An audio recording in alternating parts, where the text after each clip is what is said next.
there's a lot of strange cases happened. We found something that not supposed to appear in the pictures. The most scary picture that I used to see really a hand of a ghost in my picture. 有一對巫師夫婦，佢就殺咗好多人。我已經睇到四周圍嘅樹林咧，嗰啲污糟邋遢嘢已經喺度徘徊啦。一入嚟嗰陣，我已經有感覺好唔妥咗。我已經係聽到有一種聲音就係講：你哋嚟呢度做咩？我哋唔歡迎你哋，快啲走啊！ Kawasan hutan ni memang ada gangguan ni makhluk-makhluk halus ni. Di tempat ni memang keras lah, tempat ni ada penunggu. Kalau orang luar masuk memang dia kacau. Yang benda tu dia bergerak, semua tingkah laku sama dengan orang. Itu adalah pengalaman yang paling menakutkan.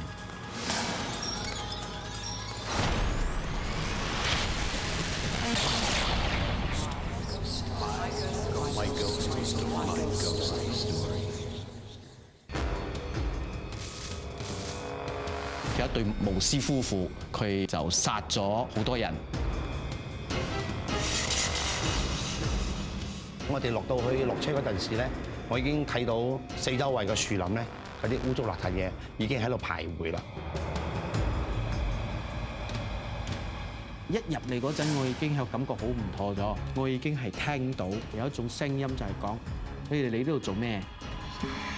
我哋唔歡迎你哋，快啲走啊！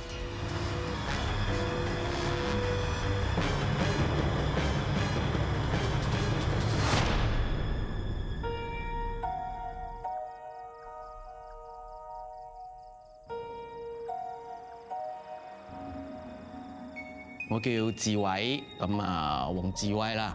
咁我本身係一個拍電視節目嘅導演。喺舊年嗰陣咧，我就接咗一個 series，咁係拍一個講 supernatural 嘅嘢嘅，佢叫靈異偵查中文名。因為我哋拍靈異節目，所以我哋會有到唔同嗰種比較靈異嘅地方取材咁。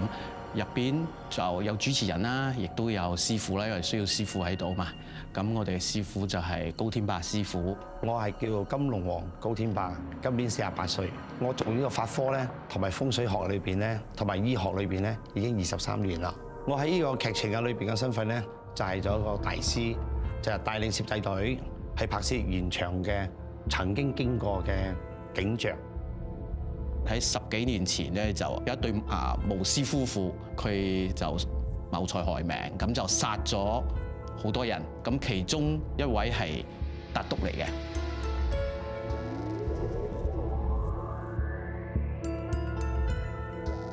咁嗰個地方係 Rap 啦，巴坑 Rap 嗰度。我哋戲嗰個地方咧係嗰個被殺嘅達督佢自己本身嘅一間屋嚟嘅。 嗰間屋其實係馬拉甘邦入邊一個樹林入邊嘅，出邊係睇唔到嘅。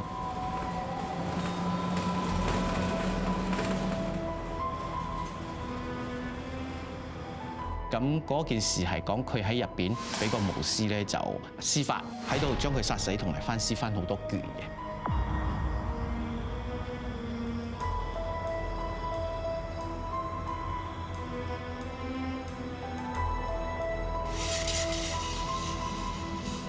我哋落車嗰陣時咧，我已經睇到四周圍嘅樹林咧，已經有好多唔同顏色嗰啲污糟邋遢嘢已經喺度徘徊啦。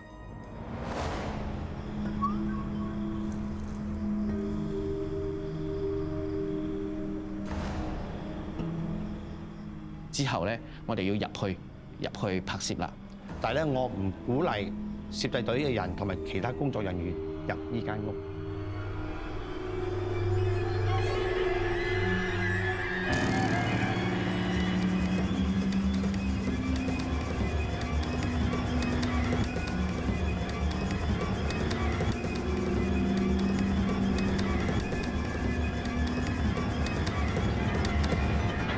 摩拉師傅呢個大師咧，佢練嗰陣時，佢修練法術嗰陣時，佢留低好多不必要唔好嘅法術喺嗰間屋。我哋入邊仲有一啲 photographer， 佢係一路影相嘅，咁咧佢就唔知點解一紮嗰啲蟻係走到佢全身都係，咁佢哇好痛咯，咪大家幫手佢撥咯，覺得佢好似佢哋要趕走我哋咁樣入咗去好危險，咁大家都盡量冇喐太多，咁啊拍，師傅講。一入去嗰陣時，我就睇到邊皮有個井，有個着住紅衫嘅陰魂，即係女嘅喺度飄蕩喺處，一下就唔見咗啦。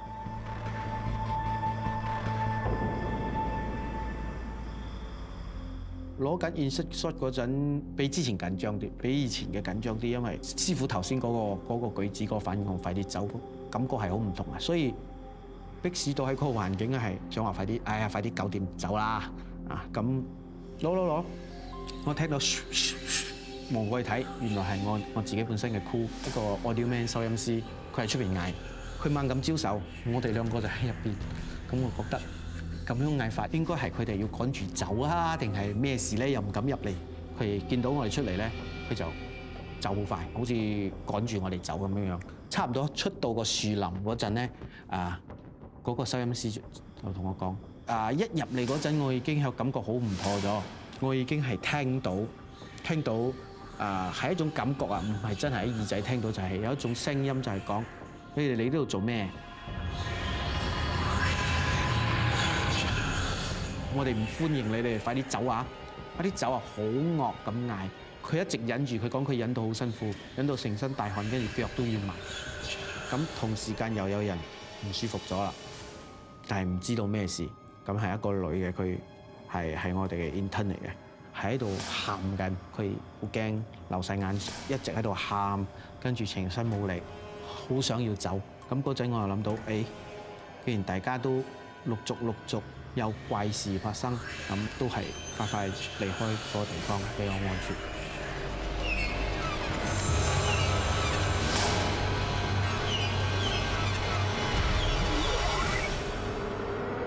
我哋一拍咗，即刻就戚相，跟住之後我哋就揾咗相，跟住就會喺電腦放出嚟咧。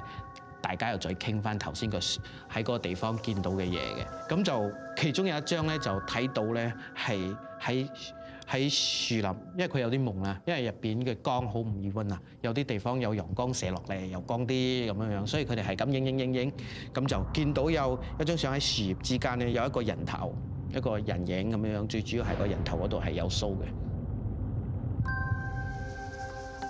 呢個咧唔係咩邋遢嘢。係山中裏邊嘅邪，即係我哋叫做妖，所以講俾我哋無意中我哋嘅工作人員影到呢張相咧，真係好經典㗎。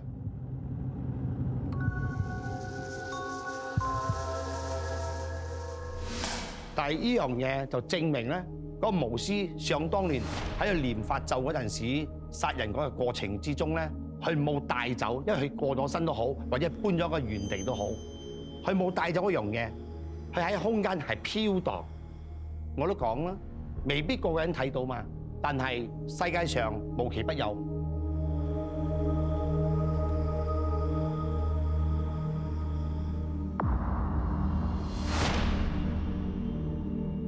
睇到嗰張相嗰陣咧，大家都好打冷震。對我嚟講，呢拍呢個 series 係一個好比較特別嘅一個 project，去接觸一啲人哋認為好危險同埋好怪異嘅事情，但係之後咧都係好安全咁做晒所有嘢，所以師傅喺呢方面係咪幫咗我哋好多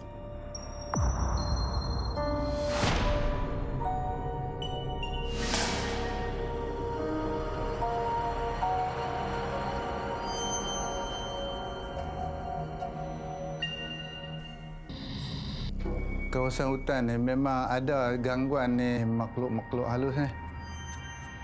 Di tempat ini memang keraslah, tempat ni ada penunggu. Kalau orang luar masuk memang dia kacau. Gunung Jerai dikatakan sebagai tempat bomoh membuang makhluk halus. Saya terasa badan saya macam kena tampak. Dia bunyi.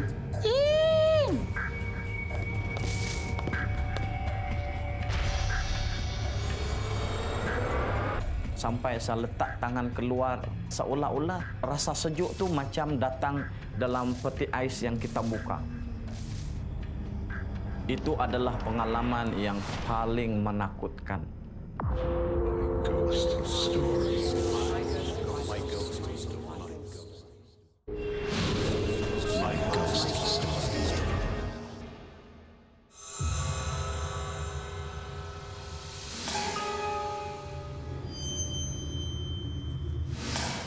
Abdul Hamid bin Ahmad, berasal daripada Kampung Permatang Cengai, Yan, Kedah. Saya bertugas di Pusat Kekerem selama 3 tahun. Bertugas sebagai pengawal keselamatan.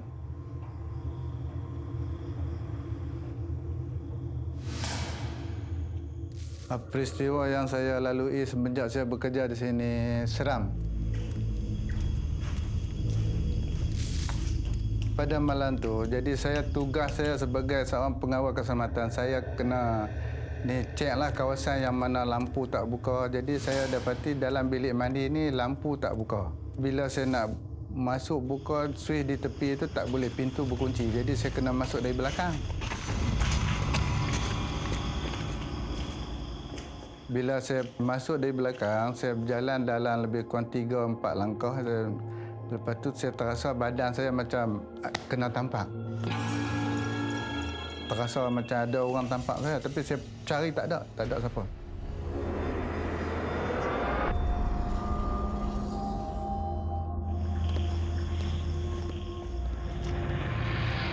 Lepas tu saya dengar suara bunyi menjerit seperti suara orang lah. Dia bunyi.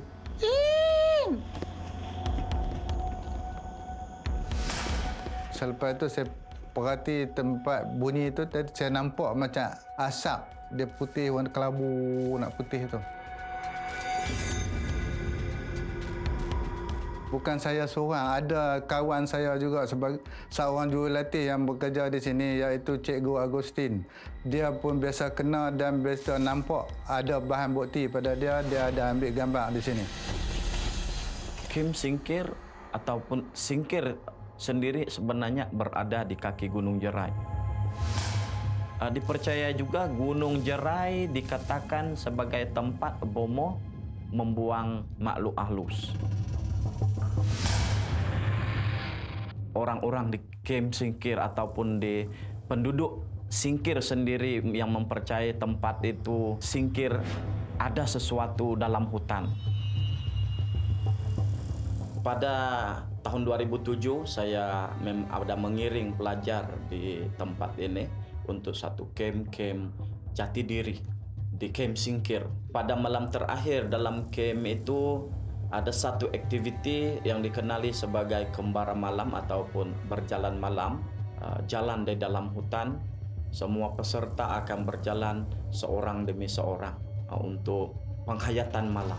Di tempat ini memang keraslah, tempat ni ada penunggu. Kalau orang luar masuk memang dia kacau. Bila saya sampai di situ, memang perasaan tentang tempat tu biasa saja.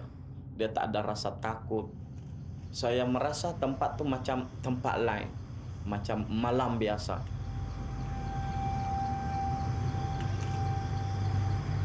Dalam aktiviti itu kita ada pelajar yang bercakap, mereka berani. Dan mereka kata, kalau saya berjalan seorang, saya tak takut di dalam gelap. Dan jadi itulah yang nak buktikan sebahagian daripada mereka sebenarnya takut.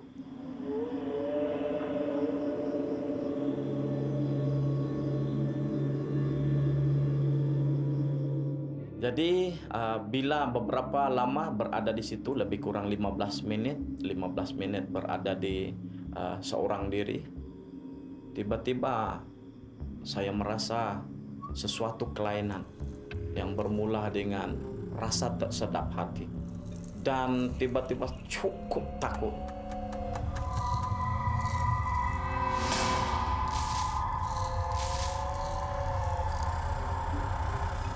Dan memang tidak ada orang lain pada masa itu, saya seorang diri. Tetapi tak lama kemudian, di sebelah kanan saya pula ada satu seperti ada suhu yang sejuk. Sebab pada malam itu memang cuaca sangat panas. Kebetulan saya sangat berpeluh, rasa panas. Jadi bila ada benda yang sejuk berdekatan, boleh rasa. Seolah-olah rasa sejuk tu macam datang dalam peti ais yang kita buka. sampai saya letak tangan keluar merasa di mana yang sejuk, dan memang boleh rasa paruh badan saya sejuk. Tapi tak lama kemudian yang rasa sejuk tu hilang. Dan kemudian tak lama lagi kita boleh mendengar yang daun kering di atas jalan tu.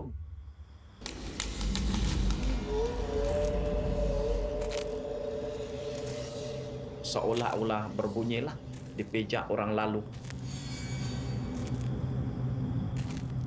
Kalau diikut, itu adalah pengalaman yang paling menakutkan.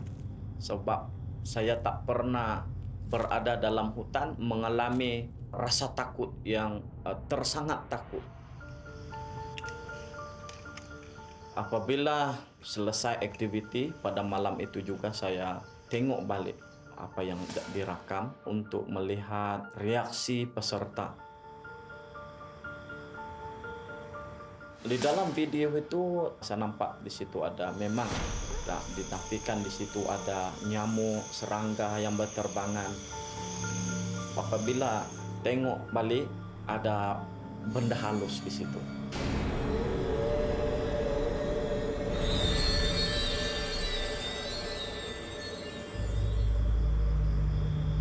Ada satu benda yang terapung, benda putih. Berbeza dengan nyamuk atau serangga. Perbezaan sangat ketara sebab yang benda tu dia bergerak dan dia boleh berhenti. Semua tingkah laku sama dengan orang.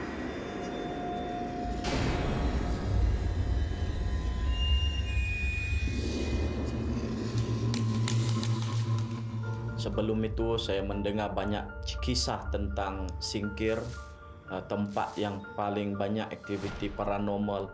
Ramai yang mengatakan jumpa, mengalami sendiri, ada hantu. Jadi pada malam itu apabila saya dapat melihat rakaman video, ia telah mengubah persepsi saya terutama tentang hutan.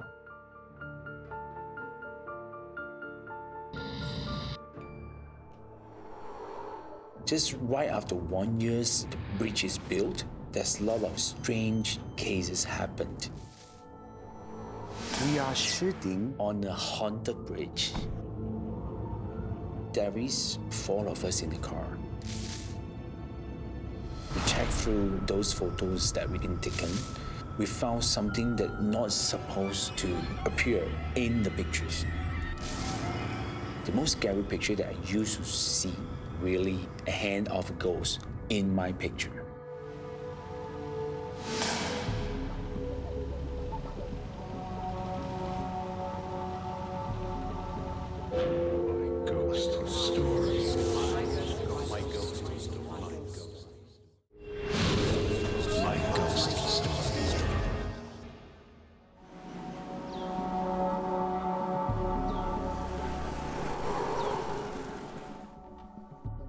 My ghost story began when I'm doing shooting last year, a TV show.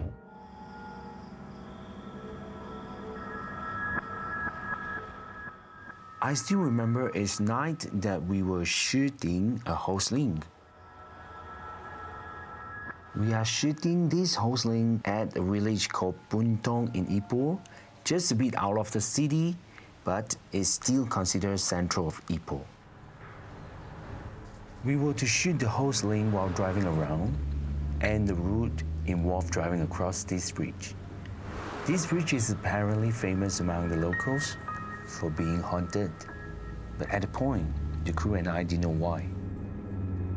When we reached the place, because it's quite late, it's around almost 12. So before we started filming, we decided to stop and pray at a shrine we saw by the roadside.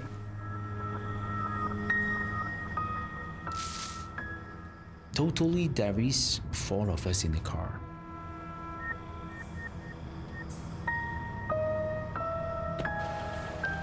I was the driver and my cameraman and audio man is in the back seat. Next to me is a photographer. His job is to take pictures throughout the whole shooting. Then we start our shooting and we drove across the bridge at Buntong village. The older man behind me was also given a camera to take additional photos. When I'm driving through the bridge, it's already midnight.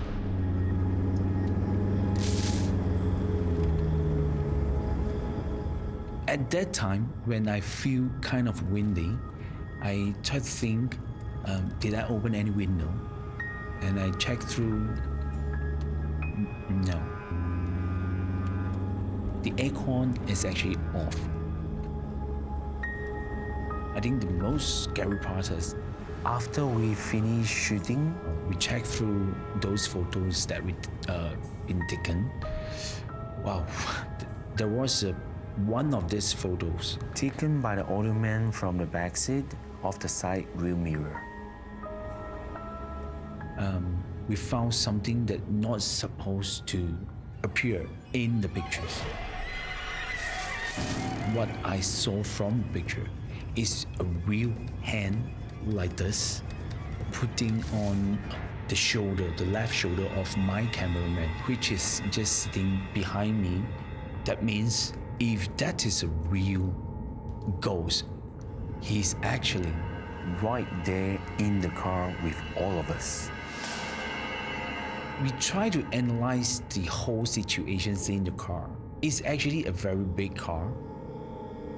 We thought maybe it could be just the older man's hand himself. I thought he was fooling us, but he needed both hands to hold the camera to take the picture. We did repeat the whole thing in the car, and we realized that if it's the older man's hand in the reflection, it would have to be his right hand.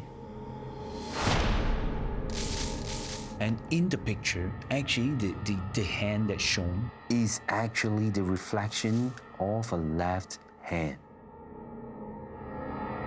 So it's definitely impossible. It can't be the older man's hand.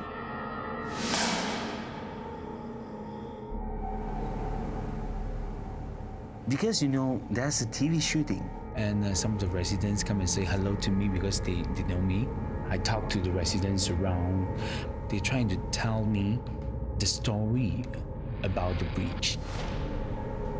They told me the bridge is actually built in 1960.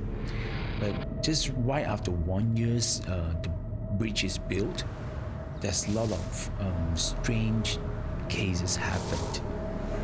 At one side, there is abandoned flats that lots of people committing suicide. The few blocks is, I think, only 1 or 2 houses left with someone staying in there. The rest is all abandoned.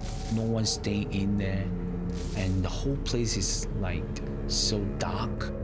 And the other side, there is a crematorium around the area that people that put all the ashes floating down the river and under the bridge.